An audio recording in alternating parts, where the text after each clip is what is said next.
You said earlier something about thinking that we like what I did cause, or I do this and I'll have a perfect life. I just come over here and lock arms with God and we're good. We don't get what we deserve. Can I tell you, you can tell by now that I love a good analogy. Yeah, you've had some Another one I had is that life is a roller coaster with a fake steering wheel in it. Right. We're all little kids acting like we're... Welcome to the Good Grief, Good God Show, hosted by Grammy nominee and Emmy award-winning hit songwriter Brad Warren of the Warren Brothers. Join Brad monthly on the first, third, and fifth Tuesdays in audio or on YouTube for raw, honest conversation about surviving things that suck. For episode 7, Brad welcomes actor and singer-songwriter Charles Esten. As an actor, Charles is best known for his roles in TV dramas, including Nashville as Deacon Claybourne and Ward Davis on Netflix's Outer Banks. He also showcased his improv skills over 9 seasons on Whose Line Is It Anyway? Most recently, Charles is making waves in music with his debut studio album, Love Ain't Pretty. In addition to performing, Charles serves as a national honorary spokesman for the Leukemia and Lymphoma Society's annual Light the Night Walk and is a board member and a volunteer for Musicians on Call. I'm producer Pt2. To learn more about today's guest, Brad, and the show, check the description where you'll find clickable links to access this episode's audio and video links, to connect to the show on social media, and to visit goodgriefgoodgodshow.com. Lastly, we value your feedback, so please hit that like and subscribe button. Leave us a comment or review. On the behalf of Brad's wife and executive producer, Michelle Warren, and segment producer and guest booker, Lisa Bolt, thank you for tuning in. The Good Grief, Good God Show is brought to you in loving memory of Sage Michael Warren. Oh, you're sweet. Shoot. The cool thing about this is this literally doesn't feel any different than a conversation we would have if none of this was here. And it's the same as it was. Yeah, no, I would agree. That's so it's funny when before this started, I met Matt at a charity event in Austin. Jack Ingram invited us to, and he's doing Jack Ingram's podcast, and we met in catering, and he's like, "Hey, I got an idea for you. I've seen you on something I know about your son. You do a podcast on grief." And I'm like, "Yeah, that's nice. I'm never doing that." So I came home and told Michelle I met this guy. It was just pretty cool talk, but I'm of course not going to do a podcast on grief. And then Matt called and we had another conversation. I told Michelle again. I said, "Yeah, we had this conversation. It's cool, but I'm obviously not doing a podcast on grief." And at some point she said, "You know, you're doing this, right?" And you're like, "Yeah." On the deeper level, you know. So I guess I am. But anyway, we did the first episode we ever tried to do was in like a friend of mine's warehouse, and it was very dark and rock, whatever. Michelle's like, "No, I have one prerequisite. We're going to do it at our house." And I'm like, "You want all this shit and Matt smoking in your house and all this?" And she's, "Yeah, absolutely." So, and it really does change the whole dynamic of something to do it in your home where you can. Plus it's light. We're talking about light. You know, we were talking about that summer in the sunshine, and that I love sunshine too. I only look back after you said that and remembered as a kid. I remember coming home after church, like when I was in maybe junior high, and laying on the floor of my mom's living room with like the funny papers and the sports and everything, and just falling asleep and like a cat in the sunshine beam. Like, that's the best. It's the best, right? So that's what peace. Exactly. You know the scene in The Gladiator when Russell Crowe's walking at the beginning and the end through that field with he's touching the. Gotta go through it. But keep going. There's something about that, but somewhere in nap in the outdoors and the way he is, and I'm like, man, that feels like heaven. There's something in that scene. There's the opposite of that, I think, is something I don't know why these things have always occurred to me, these little lessons that I might need later, but they come from the strangest places. And one of those is I'm a big C.S. Lewis fan. So, of course, A Grief Observed, I have to hold myself back on like showing up with that on the first, you know. Oh, I read it. Yeah. And anybody that you ever give it to has been given 7 of them. Yeah, exactly. If you need it, everyone gives exactly. It. But there's so many things in there where it says, it says grief feels so much like fear, or what does he say? The way your body, but that to the side, the concept of this is the Shadowlands. We always think of heaven as less real. We think of it as like clouds and puffy and mist, and it's not really there. And anytime we ever do it, it's in his book, The Great Divorce, there's people going from hell to heaven. And remember, when they get there, the grass is too real. It's almost like blades. It's denser. And all that just sounds like frou-frou. But when you stop and think about even quantum physics, this table is by far, this arm is mostly not here. What do I mean by that? I mean that it's at root atoms. What is an atom? An atom is maybe, if the nucleus is the size of this cup, the first piece of matter, the electron, might be 3 blocks away. Mm-hmm. So all that in between is not there. So we are the Shadowlands. We are the less real thing. We are the imperfect place. We're the less beautiful thing.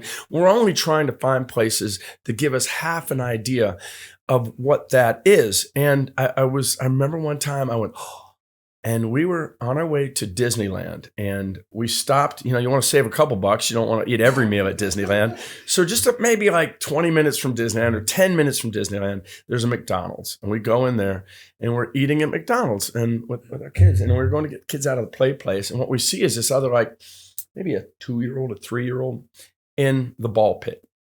And his parents are trying to get him out of the ball pit to take him to Disneyland.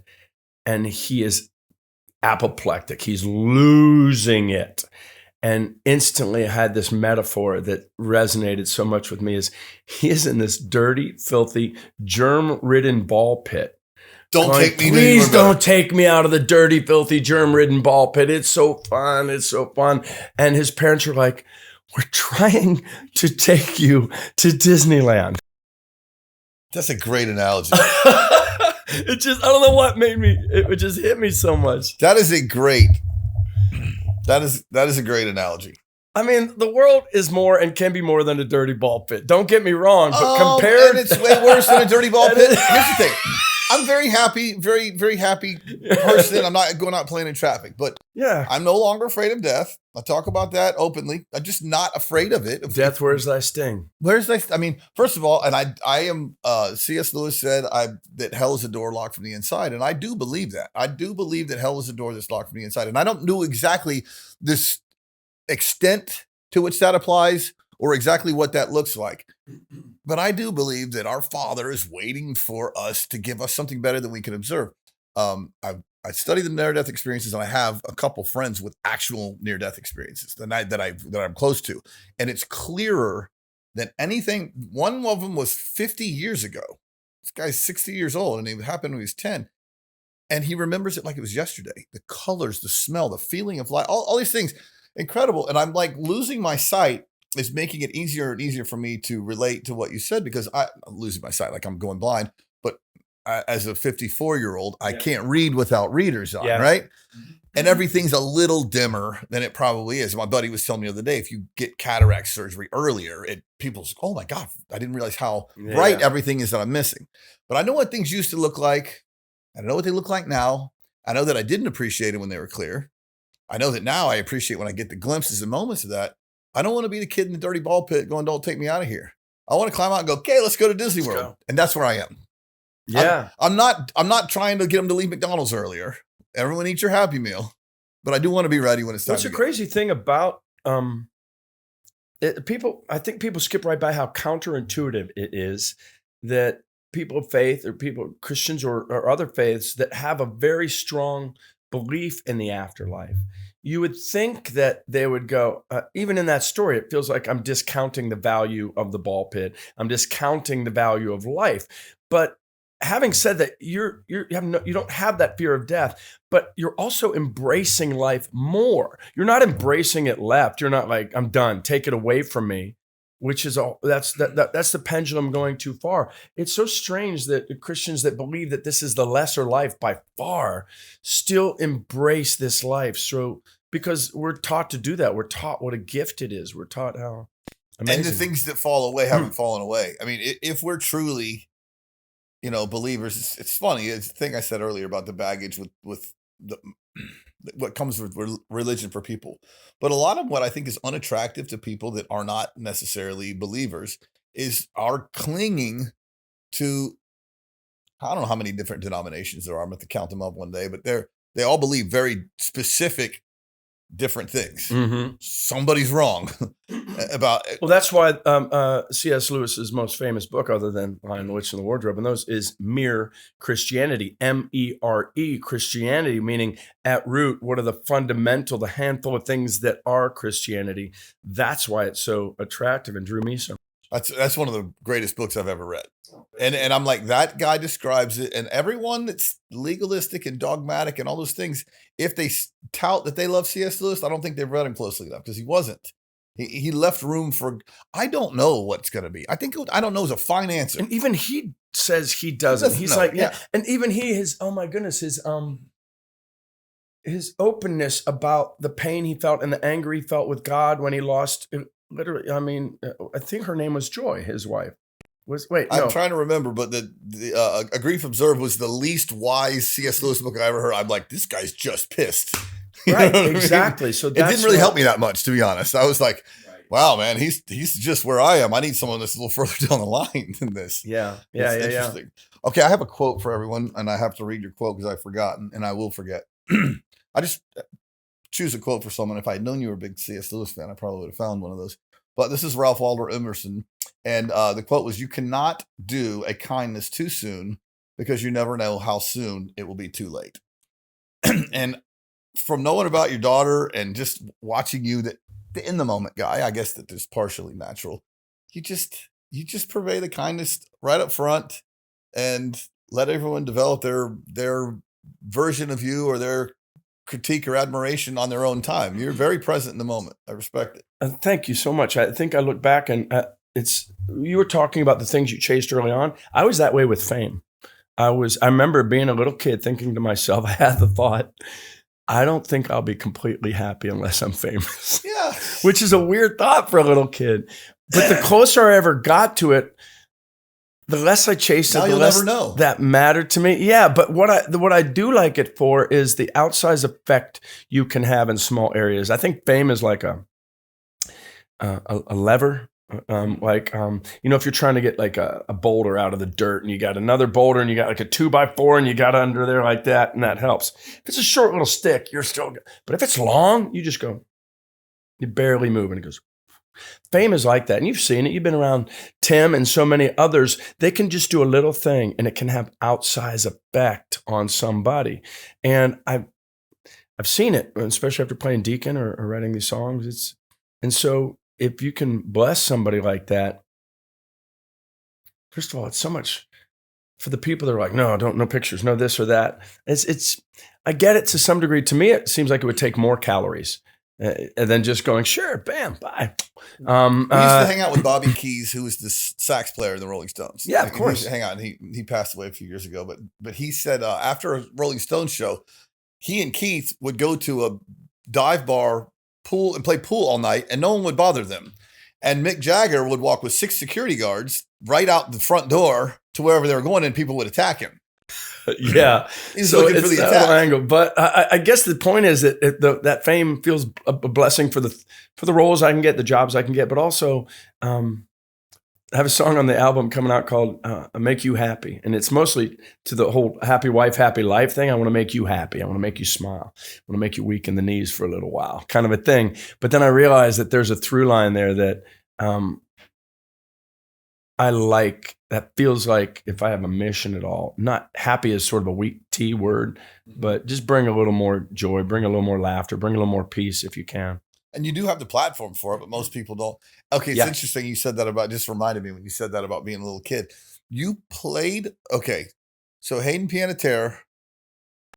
Yeah. You played football for the guy who plays her dad in Remember the Titans. Exactly. That is effing crazy. Well, I'm telling you, remember what we said, that anything that ever is meant to be, the big things in my life have 1,000 synchronicities built all around it, where God's just sort of sitting back on. Watch this one. Look at this. Yeah, there's probably so many more, by the way, than we know. No, but that's an amazing one. She plays... Bill Yost is the character in Remember the Titans. He's the white coach in Denzel Washington, and he reached this rapprochement, and they make it all work for the Titans. And I was a member of the Titans. I was one of the Titans. I rode that bench. Well, big deal. It was a big deal. Right? But they had come years before us, 10, 15 years before us. And so I knew all about it. And then By the way, I have to admit, it's a little difficult when you leave to go to Hollywood and your high school gets more famous than you. Yeah, you're like, come on. That's not supposed to happen. You're supposed to do. But in any event, I remember loving the movie and seeing it. And then I remember this little blonde girl that played Bill Yost's daughter, and she was amazing in it. And so all these years later, I'm there to do the show with her, and I realized she has played. And he ended up being, he wasn't the offensive coordinator, he was my quarterback coach. Oh, wow. Bill Yost. I knew him very well. Wonderful, wonderful man. So yeah, there's small little synchronicities all over the place like that. And did you guys, you dated on Nashville? You wound up dating her at some point. Who? Deacon? Yeah, Deacon dated. Well, kind of, really, shortly. It was a really cool thing. I will say that they allowed me and others to have an impact on the writing and on our own characters. These are very well thought out and very well written characters.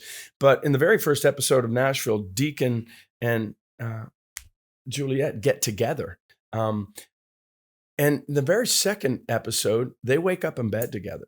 And there was a line Deacon had That's right. yeah, where he says something like, I really didn't like the line because it didn't resonate with me of the kind of guy he was, where he said, well, I guess we do something well together other than just right.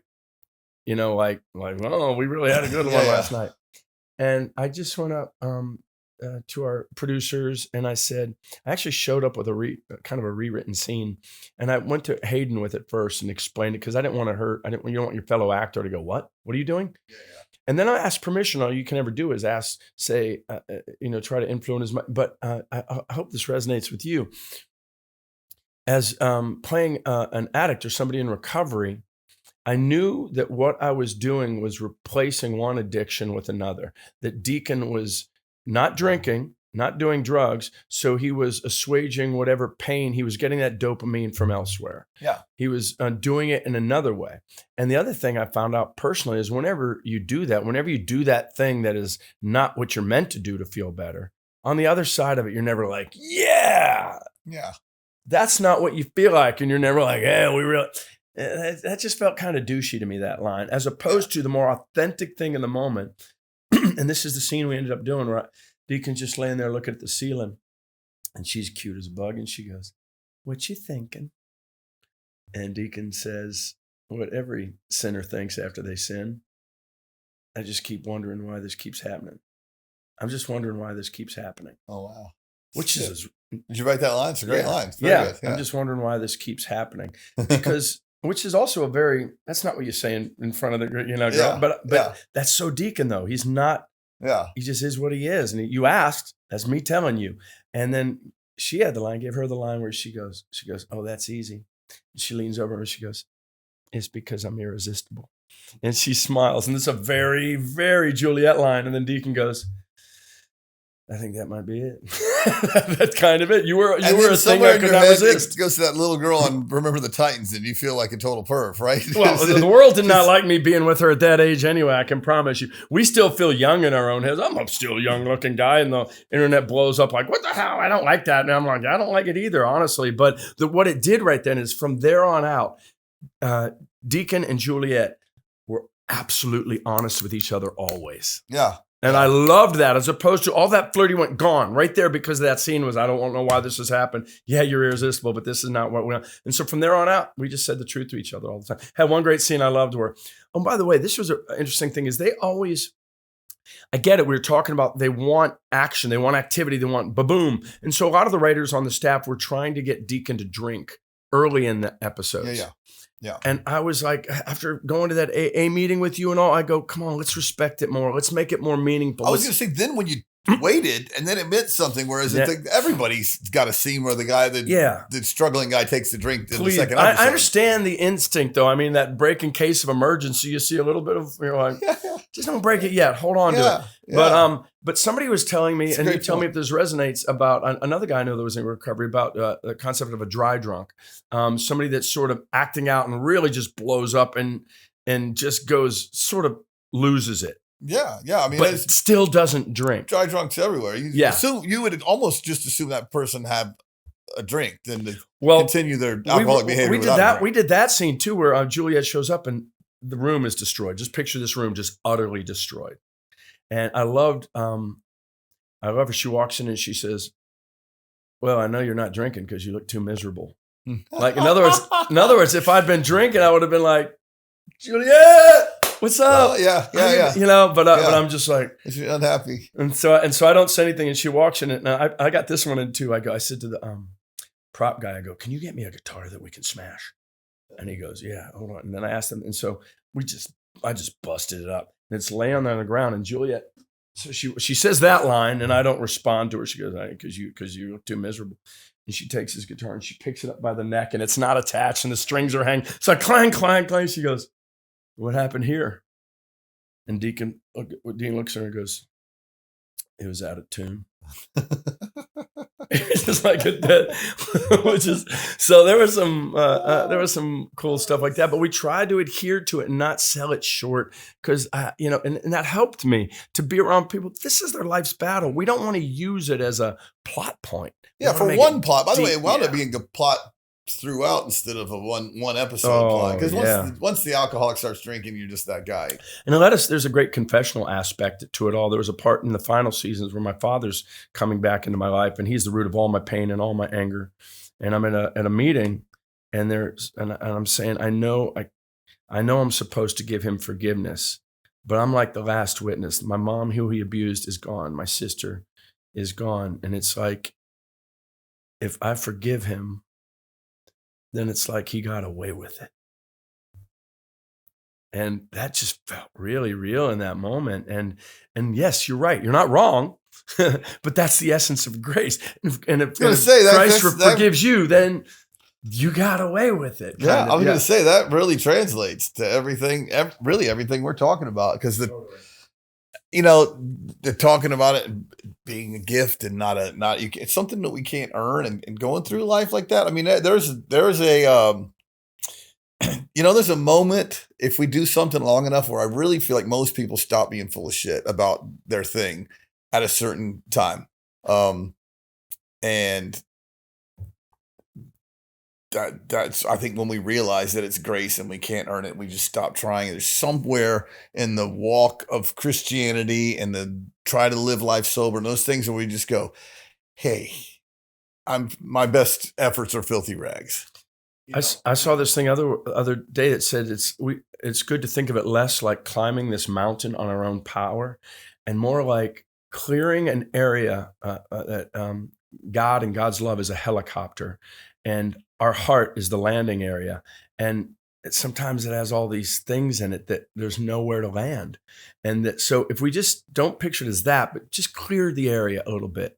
And what we were saying, this pain, it raises it's just, there's nothing there but landing spot. And I think, Addie, and then what you went through in leukemia does a little bit of land clearing. There somehow the need and desire to look like a movie star all the time is superseded by your willingness or desire to make someone happy. And every music thing that I do, that I've been attended to or done with you, whatever, you are fully in that thing to give those people something. It's just different. Say that, but are you not? I don't understand what else there is. Are there for I guess there's other ways to do that, but I don't know what that. I couldn't think of another way to do that. What are you there for if not that? Yeah, you're right. But there's some mailing it in. You do that. You're mailing it in. You light the room up, man. Once we start playing, I know that and it maybe, by the way, it's the engagement beforehand or between songs or the vulnerability. It just seems to be a natural thing. And you're right. That is the only way it should be done. Yeah. But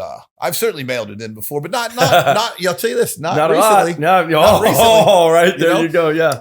Brett and I used to stand and we always would laugh because we spent half our life standing in some sort of hallway, whether it's an airplane breezeway or a hallway in a hotel lobby or standing in a hallway holding guitar cases.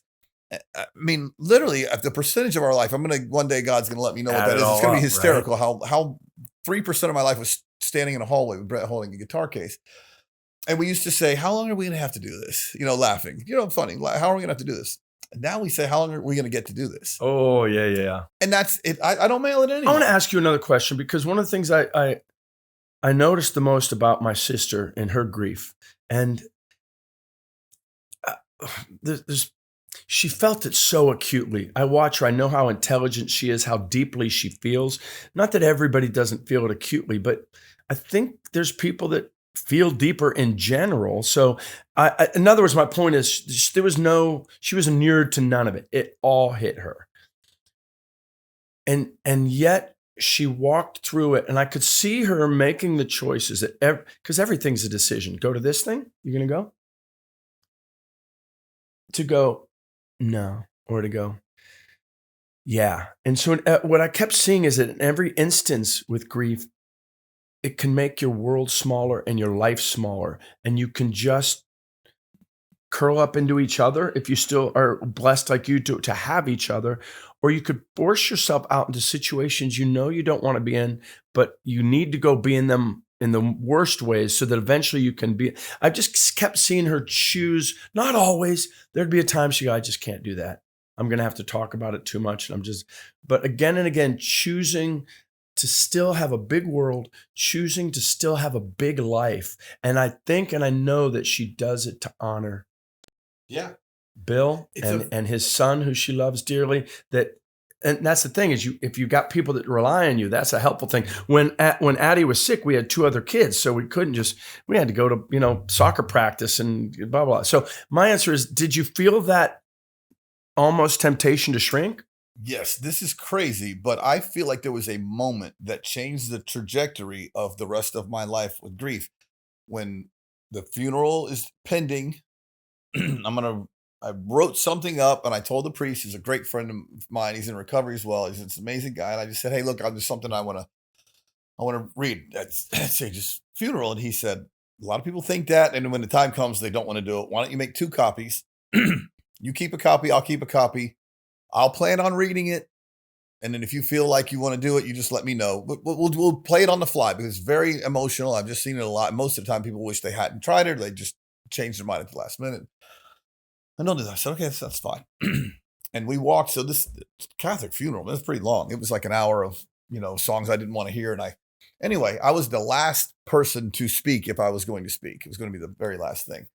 And we walked in and walked down the aisle. There's this big, huge picture of Sage. And it's one of those things where I'm dodging and he's looking right at me in the picture, and he just looked at me and was like, as clear as we're sitting here talking right now, if you got something to say, get your ass up there and say it. That's literally what everything about his face in this giant picture is saying to me.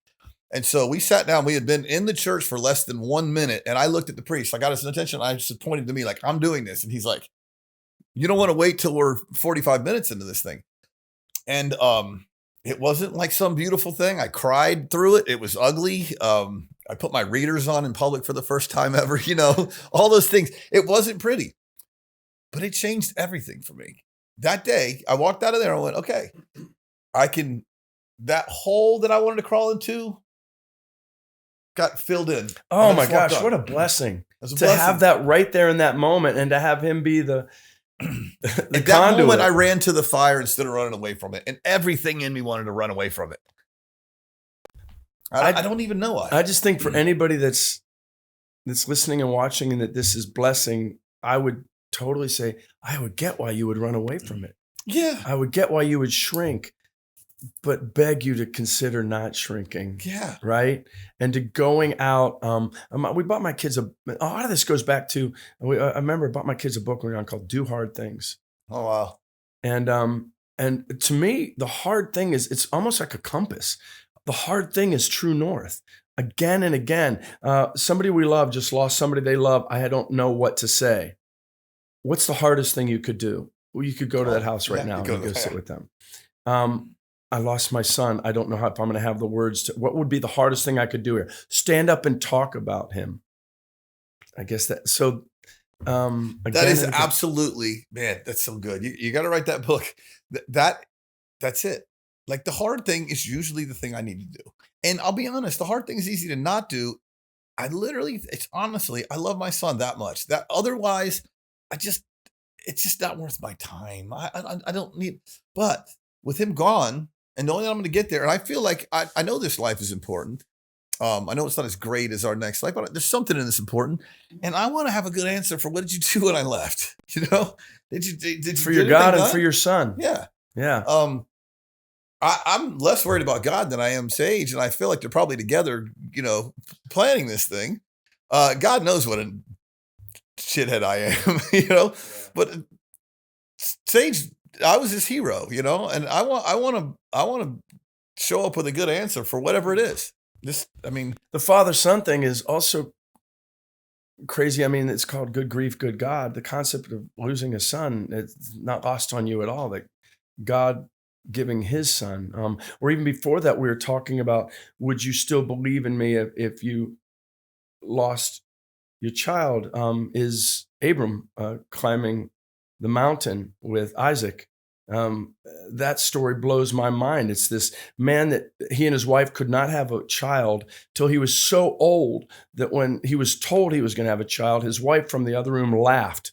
Like, yeah, we're having a child. And then they had a child and they named the baby Laughter. Isaac means laughter. And so it was such a joke that he would ever even be around. So you talk about what could be more of a precious son than that. And at a certain point, God says, I need you to climb this mountain and I need you to sacrifice your son. See, God's going to have to explain that one to me too. I struggle. I had an argument with my mom about it the other day. I said, please don't explain that to me because I'm not talking about understanding or explaining. Yes. I'm talking that it exists in the book about him. If you're trying to make a book that flatters him and makes him look like the best thing ever, a mythology where you're trying to make you're making it up and you're trying to make the best God ever. Yeah. Do you put that in there? Yeah. No, you don't. But as he's walking up, and only after what I've been through do I ever picture the son. His son asks him, Father, where's the sacrifice? You talk about twisting the knife, and he says, the Lord will provide a sacrifice. And then they get up there, and then it happens, and sure enough, he says, okay, you've shown your faith. In that instance, they got, and then of course, he doesn't stay his own hand about his own son. All these things about death and dying and death being conquered through that, they're so deep and rich and impossible to fully comprehend. I'm just saying it's not a faith that doesn't deal with it. It's not a faith where death and life are tangential. It's a faith where it's the absolute, I was going to say crux of it, which means the cross of it. It's the absolute central part of it. That sort of blows my mind a little bit. And I've said it on here. I can't ever go to God and say, you don't know how it feels to lose a son. Why would you can't? I mean, I don't think it's an accident that that's the sacrifice.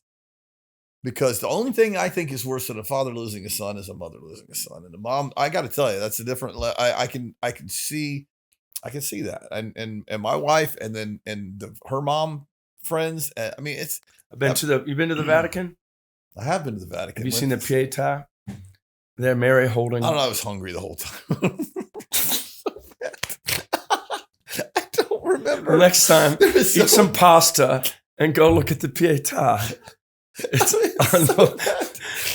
We're being real here, folks. We're being real. It's the Virgin Mary holding the broken Jesus who's died there in her arms. It's just extraordinary. Yeah. So you're right. That touches me to see that. We did. I got to tell you, at the end of the trip, it made an impact. I got sick over there, and we were supposed to go see King David in Florence the last day, and I did like a sinus, like really sick. It was like day 9, and I said, "Honey, I've seen enough concrete balls for the month.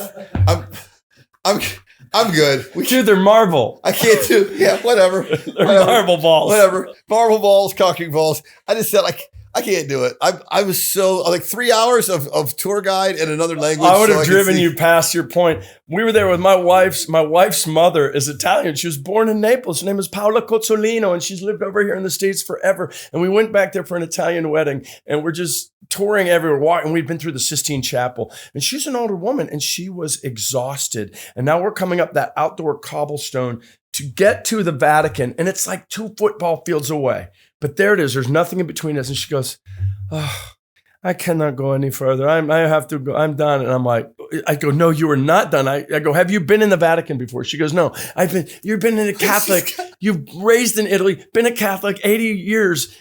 You have to go. You cannot quit on the doorstep of the Vatican. No, I basically baton death marched her into the place.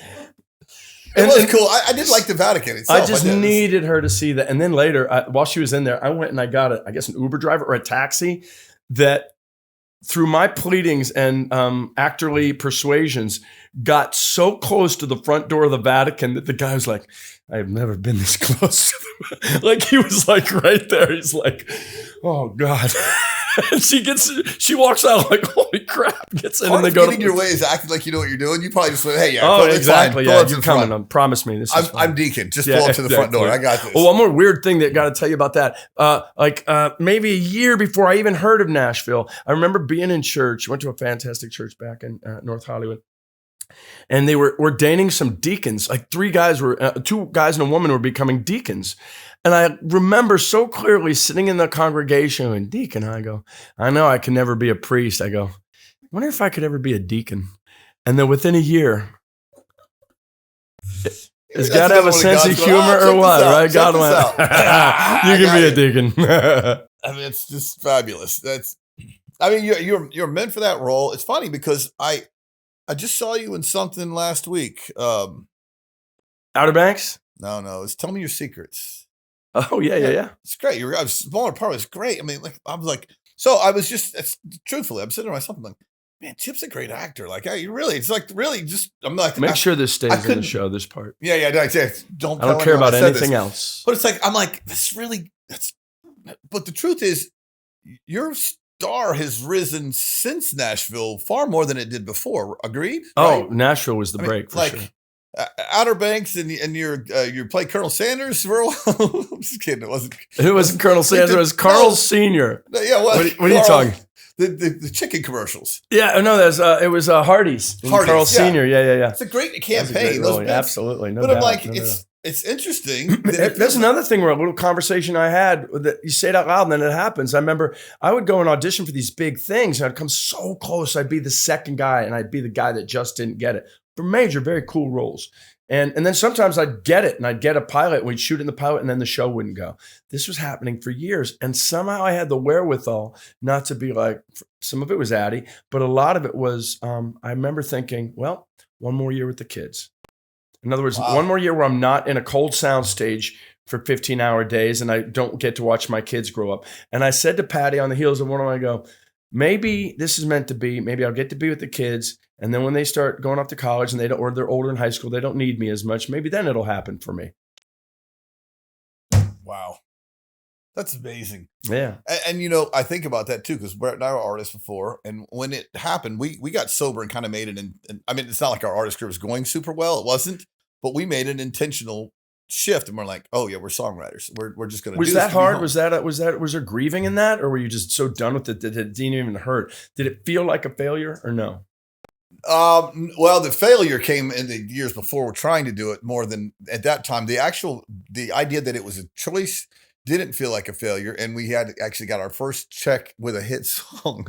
That did not feel like a failure. We're right? like, well, we have been scouring the earth for almost no money. But the truth is we got sober and then we came off the road and then we got a hit.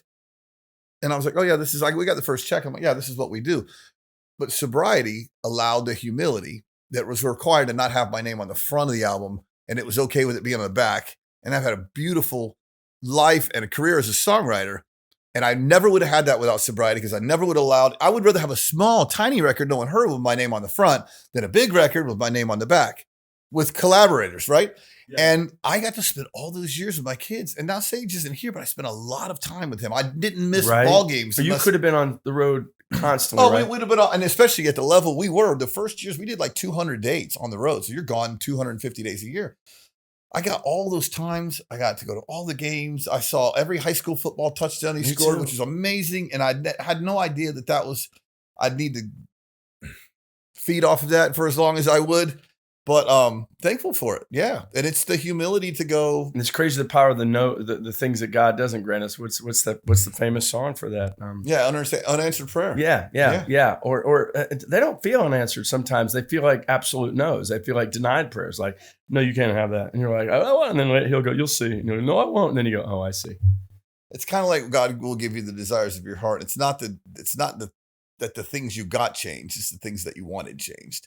Ooh, You know, yeah. more the guy, delight yourself in the Lord and he'll give you the desires of your heart. And it's not like he just gives you the Corvette. You stop wanting the Corvette, then you get the desire of your heart. That's fantastic. And when you want life to mean something, like I wouldn't trade the meaning my life has today for anything.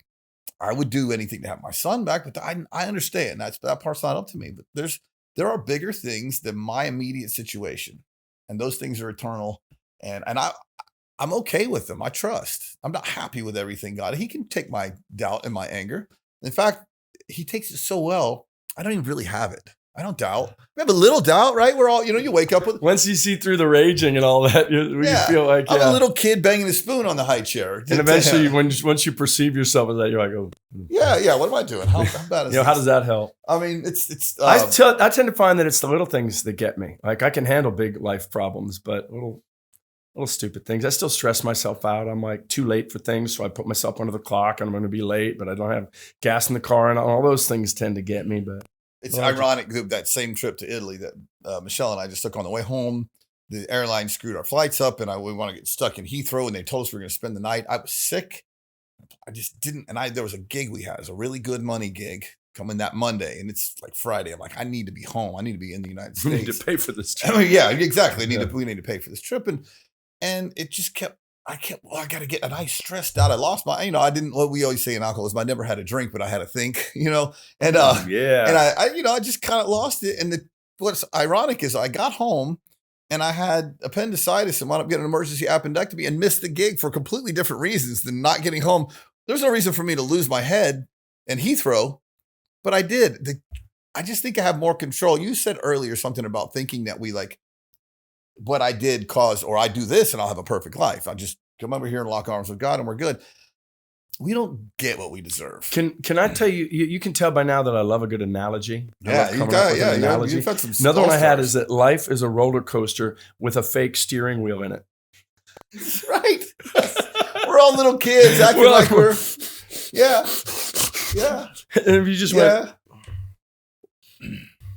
And the truth is I know that in my head, and from 30,000 feet, I can see your problem with steering the wheel. But your control issues, yeah. But my control, are real. No, that's a great one, man. I love that. I love that. That's a perfect picture.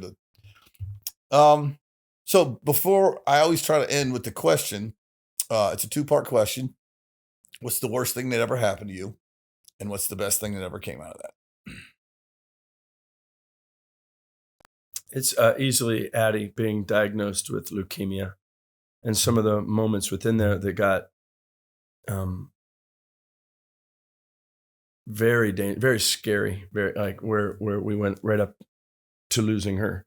And there was a number of different ones, like heart spikes in the middle of a spinal tap, where you're just praying, Lord, make her heart rate go down, make her heart rate go down. This is not a sustainable heart rate kind of a thing. So easily that. It's what we're saying is the short answer to this whole conversation that we've had is that the hardest thing was the blessing. It was understanding what falls away. It's understanding what's important. It's understanding that at the deepest place of truth, my faith and belief in God does not have to do with me getting what I want. So that makes it clear that that's a deeper relationship than I even knew until I was tested. Everything that Addie does and our other children do shines a little brighter, twinkles a little finer. You said something in an interview, because I was just digging around, and you said hardship makes everything more magical. You said that in something. Mm-hmm. I didn't know I said that. You said that. It's true. But that's why you do hard things. That's why you go to hard places besides other people, because you can borrow their hardships.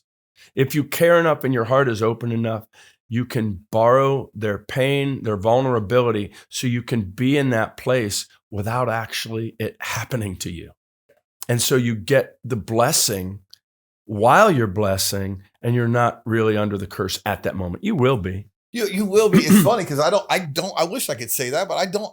You said that's why you do I do the hardships only when I have to. I'm getting better.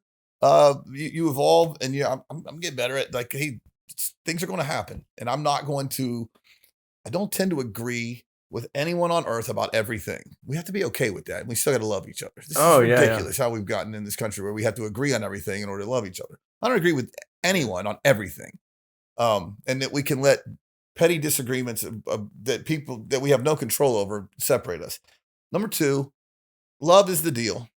Love is the deal. That's God's thing. Like love, we're like start with love and grace, and then if there's judgment to come along, let Him do that. But we got to give each other a break. You know what you said is just so right, because as an actor or somebody, a celebrity, there's a lot of calls to state your position on certain political things of the moment, and I have respect for people that are bold enough to. Some of it is fear on my part, probably, but over the years, it's felt less like that and felt like that's not my calling. No. I'm not that tool in God's toolbox. My tool, my calling is to, it's that, was that line in what's the baseball movie in the cornfield? Field of Dreams. Yeah. Ease their pain. Ease his pain. That's an incredible calling. Blessed are the peacemakers. Blessed are the, and if you've ever felt, and I think you've probably felt it with this podcast, that it's a ministry. You're doing something for people, for the most vulnerable, for the ones that are hurting the most. And once you've tasted that, it's hard to turn back on that. So it just feels like that's more what I'm meant to be doing. Someone asked me about politics on here one time. I respect the people that I don't agree with too much to go into that. You know what I mean? Yeah, I do. And I also don't respect. There's enough division. I don't respect the people I do agree with. You know, there's I think it's G.K. Chesterton's quote that I've always loved, which is basically, we are all ships on a stormy sea, and we owe each other a terrible loyalty. Oh, I love that quote. Because anybody you look at, and a lot of times, the more they're raging, the more they're hurting. And so I'm not gonna take their rage on with my rage, or I'm gonna if they're open to the dialogue of I'll tell you something. And this happened years after Addie. I suddenly realized, and I knew this from my father and from his anger. My dad had anger issues. That anger is just where sadness goes. And I thought, what if I could just stay in sadness, stay in mourning for as long as it lasts, without needing to move it to anger, to fury and rage. And so I've got, I never thought of it. This is called good grief. What if you were just sad about that situation and you didn't find a scapegoat or find the reason for it? Or I see so often that somebody's sad about one thing and it's not even tangentially related, but the concept of a scapegoat, they would literally heap all the sins on a goat and chase.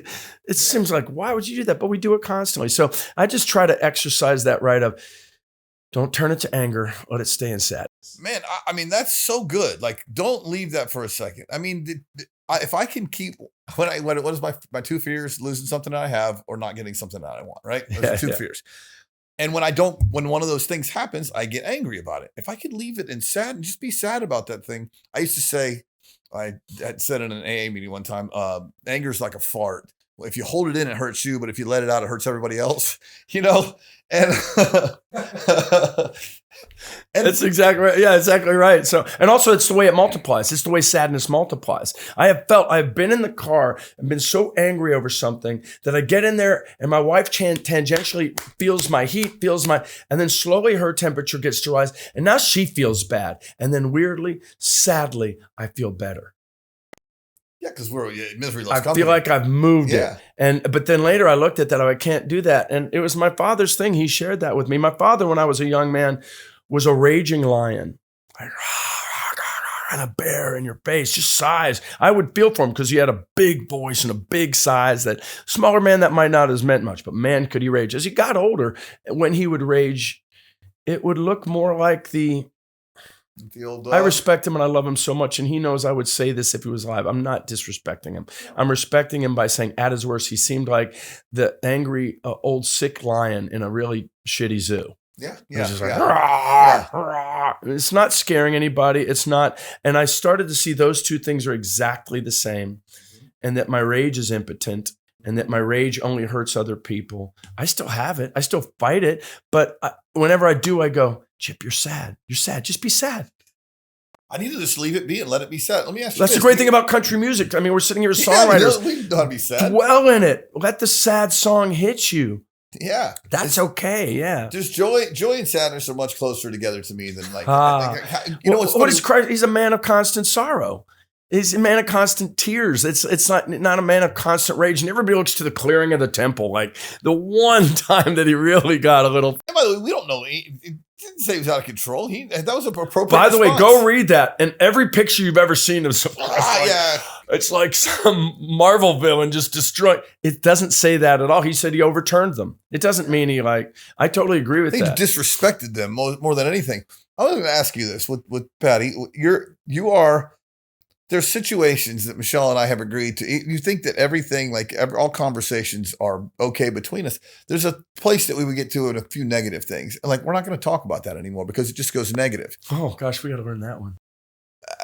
That's funny. That's interesting. It's miraculously worked to keep us out of, or for me at least, I don't know if it's working for her because we don't talk about it. But to keep me out denial, but you're like, I don't have anger about the situation anymore. I'm still sad about the situation. Yeah. Just it hit me when you said that, I'm like, yes, I'm still sad about it, but I don't get angry at the other party because we don't sit and what you just said. You handed it to her and she hands it. Well, by the way, as you hand it back to each other, then you're on 11 before it gets there. So I might still be sad about the situation, but I'm not angry at anyone. It allows me to be kind and loving to whoever might be involved in it. Well, it's sort of like death seems it's like it's the devil's tool until Christ conquered it. It's that's his thing, right? And he uses it, and he uses anger, and he uses violence to make it builds on itself. So I frequently want to say, and it helped me, another C.S. Lewis book, Screw Tape Letters. I've read all of them, yes. What makes the devil go, yeah? What makes the demons go, awesome, got him. We got Chip. We got him in his sweet spot. Look how he's raging now. He's raging out of pure love for somebody else. His rage is in defense of somebody maybe vulnerable or somebody innocent, but he's raging. And versus that's when he does. But what makes the devil go, oh, damn it. I didn't know that thing I did to him would make him feel his humanity more and make him feel the other person's humanity more and make him sad for the state of the world and make him more reliant on God. I didn't know that was going to happen. That always feels like me, forgive me, as a real FU to the devil. Well, what would piss him off more than sitting in the sadness? Than violence and death and darkness turning to light and love in our hearts. Like, I know that what you're doing right here on the heels of he thought, okay, Mr. Sober, let's see how you handle this. And right now, the devil is not going, got him. The devil's going, okay, I did not expect that. I did not expect him to start doing a podcast and opening parts of his heart that he swore he never would. Even he thought he would drink. Well, of course I thought he would drink. He thought he would drink. He promised. And that he promised, and now he's not. So anytime you feel your behavior is confounding the devil. That's a good path. It's something to think about. I'm going to use that. Like, okay, when is he grinning? And when is he? Man, to the end of The Devil's Advocate, which I think is a brilliant movie. And he's like, and he did the right thing as a guy. And he's like, vanity, my favorite sin. Oh. You walk away. I'm like, the devil's around What about corner. In Star Wars? He goes, yes, feel it. Let it make you feel the hate. Or what is he saying? Feel the darkness. He's the emperor is literally saying, yes, even for me, you hate me. Yes, feel that. Well, I mean, we lost a child. I'm vulnerable as I can be. Right. So, okay, I'm going to do a podcast on grief. There's nothing remotely sexy about doing a podcast on grief with anyone, as a matter of fact. And so for the first time in my life, by the way, I've never acted much like an adult. I still don't dress like an adult. I just kind of these adult thoughts going on in a deep conversation. And someone will come say to me, man, it really meant a lot to me that you covered that. And I go, oh, hey, I'm like, the devil's like, Now he's starting. Now you like being a good guy. Pretty proud of it, a good guy. Yeah. You're an adult now, and you're patting your. And it's around every corner because we can't even do anything good without the devil coming in circular. So if I can keep the realization that I'm full of shit, I'm going to be okay because I am human, flawed shit. Not. Okay. I don't have a inferiority complex. I know that, but I I kind of disagree with that. I love another C.S. Lewis thing is that humility isn't thinking less of yourself. It's thinking of yourself less. It's thinking of yourself less. So don't even sit there and go, I'm shit. Just when they say that, that's when I dig into them. I go, what is the story? What happened? How are they? How are you with it? And if I can get out of my own, path and my own eyes for a second, that's where I feel better, because I can't fight. I think I'm pretty cool, honestly. If I sit into it, I can't help it. I just kind of, I'm a big fan of me. Yeah, when I said that the other day in an AA meeting, I gurm on me all the time. About self-loathing, I'm like, I don't really self-loathe. No, I have both. That's how we are. That's how I loathe you for making me uncomfortable, but I don't loathe me very often. Yeah. When I say I'm a piece of shit or whatever, I mean all of us. Like we are human beings in this dirty ball pit. It's just we're in the dirty ball pit, not wanting to get out and go to Disney World. And I'm not like self-loathing me. I'm saying all of us, we're easily tricked. So if I could just keep the posture of being on my face and my knees and whatever it requires, and not getting too serious about it. And the one thing you can do is, you said it, like, do you want to do that? You just say yes. You say yes to it. Every time I see you, you're doing something free for some cause. And you're smiling, and if I didn't know you, I might think you were faking. Or man, that guy's an actor all the time. And by the way, there might be nights I am, but not the whole night. But also mostly hardly ever. But there are times when I'm just physically exhausted, and I'm pasting on a smile because it's not their problem. I'm here with somebody who's lost their somebody in the war, or I'm here with somebody who's a veteran with no legs. I'm not going to go, oh, I haven't eaten anything all day, Jet lag from that first class flight. Exactly. So. Yeah, no, it's a great way to go through life. Doing is always going to be. I want to look back and say I did all that I could. That's really, really there. It's so weird. It's that, God put that song at the center of Nashville. By the way, we're songwriters. No, I just was going to say, I remember it. Written by Ashley Monroe and Sarah Siskind. I know Ashley for a long time. It's extraordinary. Awesome. And another song was written by Sarah Siskind, was called Sanctuary. And that's another, it says, let me be your sanctuary. Let me be your safe place to fall. I can take away your worries, your refuge from it all. Oh, these times we share together is our shelter from the storm. I will share the weight you carry. Let me be your sanctuary. I was on a show where you got to sing that, where you got to say that to somebody. And it felt like the commission, the calling, God going, I made you play this guy with a heart for other people who went through so many things himself. And in playing him, you were reached out to by others who it resonated with and felt, are you done? Now that the show's done, you're going to go be the next guy? And I'm like, no, I've tasted something too meaningful and too sweet to abandon that. And so that's where I sort of live now. And you've been given a platform. I mean, I even say that my job as someone who's behind the scenes writer, I've been given a platform to be able to do some things and maybe lead where I may have followed in another situation. And you got a platform, and we do with our platform what we want. It can be ignored, it can be said no to, or you can just get up there and do it. There's it's the resonant part of the thing of Nashville was darkness and light. I even ended up writing a song with Charlie Worsham and Dennis McCuskey, who wrote Maniac. Mm-hmm. It was a Deacon song called Looking for the Light. And I just realized it now while I'm sitting here. It was the through line of Deacon. Forgive me, you're a songwriter. I'm about to say some of my own lyrics. It says, about my sister, it says, we were born into a battle we never got to choose. And every night that cigarette would burn down like a fuse. It would glow until he'd blow. Then brother, hang on tight. We were raised up in that darkness. I'm still looking for that light. The second verse was, pour the hurt into my music, the bourbon down my throat, left me broken like the bottles and bended like the notes. Once I thought I almost made it. Yeah, I thought I'd be all right. But no, she had to go and leave me looking for the light. That was the loss of Raina. And then the final verse is, now I'm wandering and wondering where this all will lead, with no more tears to cry and no more blood to bleed. I could give into this darkness, and who knows, someday I might. But for now, I'll just keep walking, keep on looking for the light. It's good stuff. I think that's about as good a place to stop as any, man. Thank you so much. I love you, dude. Appreciate you. I love your heart and the way you go about life. And from 10,000 feet away or 5 feet away, whatever I am, it looks the same. I appreciate you.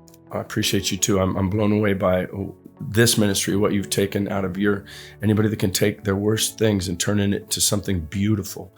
That's the clay you've made this beautiful thing out of. And I respect that more than I can tell you. Love you. Love you too, man. Appreciate you. Oh my gosh. That was amazing. Thank you for tuning in to the Good Grief, Good God Show. As always, the Good Grief, Good God Show is brought to you in loving memory of Sage Michael.